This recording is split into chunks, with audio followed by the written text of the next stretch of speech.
Hey, good morning, guys. How are you? Good morning. Good morning, Julie. Where are you at with Hasenhüttl and your club?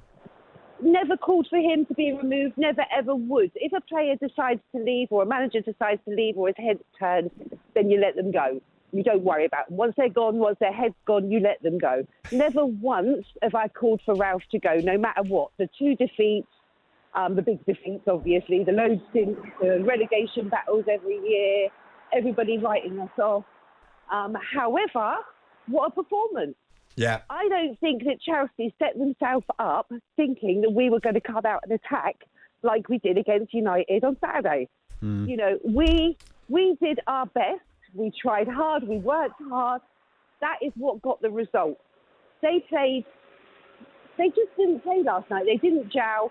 Roja, I admit, should have been on from the beginning because if anyone knew that Southampton team, or some of them, it was him.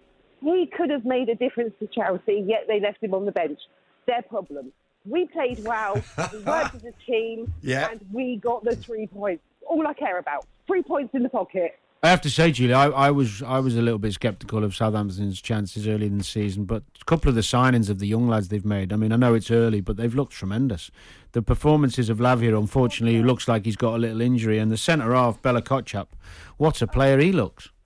What a player. But even at that young stage, they're hungry. It's like I've always said, we came up, you know how bad we were. We went down to League One, relegation, administration, all that. When you work as a team, when your players know where the next player is going to be, when he's running, they know where to pass that ball to. That is what we are starting to look like again. The League One team that went up to the Championship knew the team. Everybody knew what their role was, how to pass to each other, how to finish, and how to celebrate with the fans.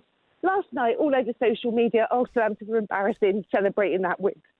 I don't think so. We got 3 points. They're going home with nothing. Julie, what a good call. Julie, I take it you're totally aligned with Marty, a fellow Southampton fan.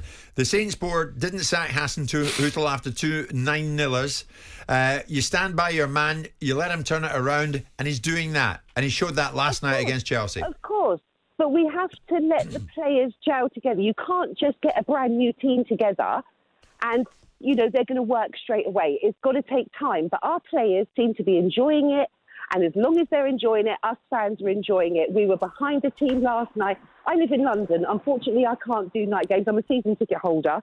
Can't do night games, otherwise I'd have to leave at half-time. I live sort of near Blackheath, so it's difficult to get back to this side of London after 11:30 at night. So unless I go all the way down there to then leave at half-time, which no fan wants to do, but I watched it on the telly.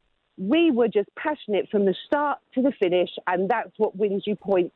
You get behind your team, you fight, you carry on. Julie, I hope Hasenhüttl is listening to this morning. He probably is. Thank you so much for your call, Julie. I mean, there you go. A happy fan. You were aware, Simon, of what was going on behind the scenes at Southampton not that long ago. Is there stability there now?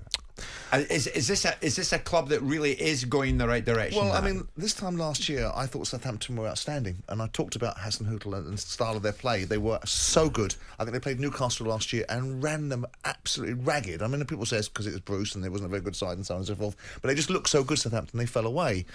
What I've disliked about Hasenhüttl is some of the things that have come out of his mouth. I didn't like the crying after the game against Liverpool because I think it shows too much of an emotion. You play games to win, and not necessarily you keep those emotions.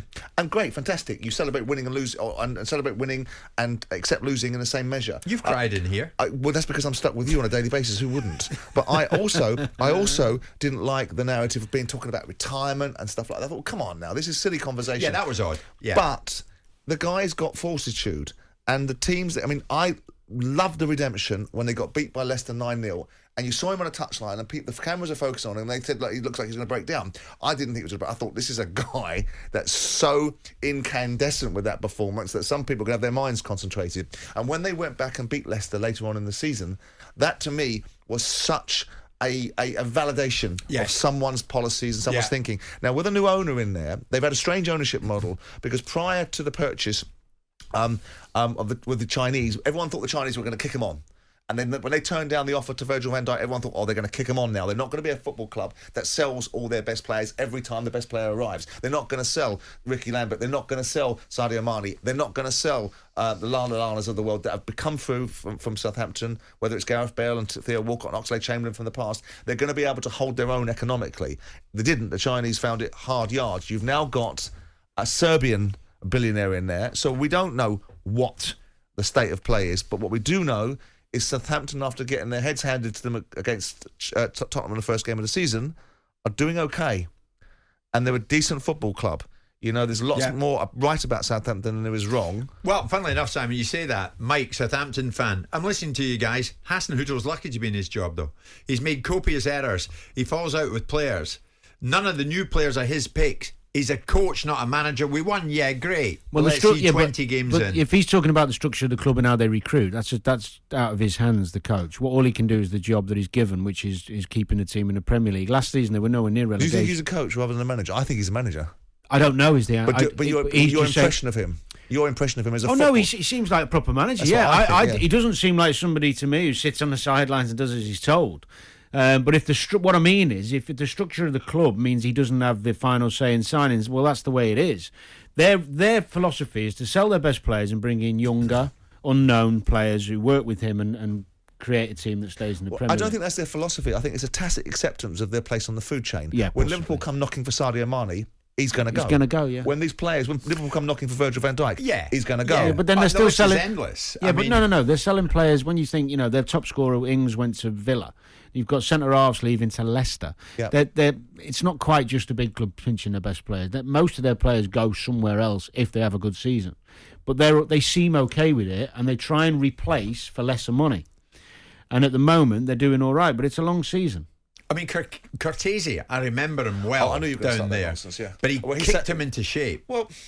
to be fair to him, he was a wealth manager for Marcus Lieber. Yeah. And it was Marcus Lieber's manager. When Southampton dropped and went into administration after building St Mary's, dropped into League One and had all the challenges that they had, Cortese took a lot of credit for doing some of the things he did. Well, he brought in Pochettino. And fine, sure. And he brought in Alan Pardew, which stabilised the ship and got them going up the divisions. He brought in Nigel Atkins, that got them out of the divisions and got them into the Premier League. So with all that in mind, you've got to give credit where credit's due. I think Nicola Cortese gave himself a lot more credit than perhaps he was entitled to, but notwithstanding that, he was part of a regime which then became Catherine Lieber, which started with Marcus Lieber, that put Southampton back into ignition sequence. But they have always have had one of the best youth development policies in this country, even under Rupert Lowe. And Rupert, whatever Rupert was. Yeah. But they had an academy that produced people like Oxlade-Chamberlain, that produced people like Theo Walcott, that produced people like Gareth Bale, and they were doing it constantly, and repeatedly. But only if it's incredible, though, Simon, how it changes. Only a few weeks ago, we were talking about Southampton, and in the same breath, dressing room leaks. You could say that at every club has dressing room. Hasenhüttl's got a hold of this and said, get it done out there in the pitch. I like him. There's something about him to like. I don't like the tears. I'm with Simon on that one. That's not for me. But I actually generally like the cut of his jib. I think he speaks quite well. He seems passionate. He's in it wholehearted. The players play for him. Simon's spot on. The first half of last season, their physical output was tremendous. They did outrun teams and outfight them. And that's a group of players playing for the manager. So there's a lot more to like about it than dislike. Yeah. If we're being very picky, the headline moments of talking about his retirement, that was a bit, and crying after the Liverpool game, not for me. But then there are for other people. So you keep on going on about this, crying after the Liverpool. Well, get over it. I haven't. He showed his emotion. Well, I have gotten over it insofar as if I was talking about. You ever cried when Palace won a playoff?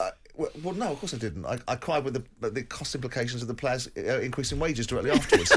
But the point is this: is that if we were talking about someone else, right, and I brought Hasenhüttl into the equation, and when you could say get over it. If I said, look at that manager over there, he's not like Hasenhüttl, you could say, oh, get over it. Why are you bringing Hasenhüttl into it? But we're talking about Hasenhüttl, so of course I'm going to bring it into it. So as we did with Paul Barber yesterday, we got him in this very studio. When Hasenhüttl comes in here, and we'll try and do it. You would give it. What was all the tears? What was the crying about, Ralph? I would say that was a necessity for that. You know what? There might have been something going on. Something might have happened the day before night, but you don't know. But it's. He might have done the zip up incorrectly or something. Yeah, maybe. That's true. That would bring tears to most of our eyes. Obsessed with people's trousers this morning. It's 11:15. Jim White and Simon Jordan.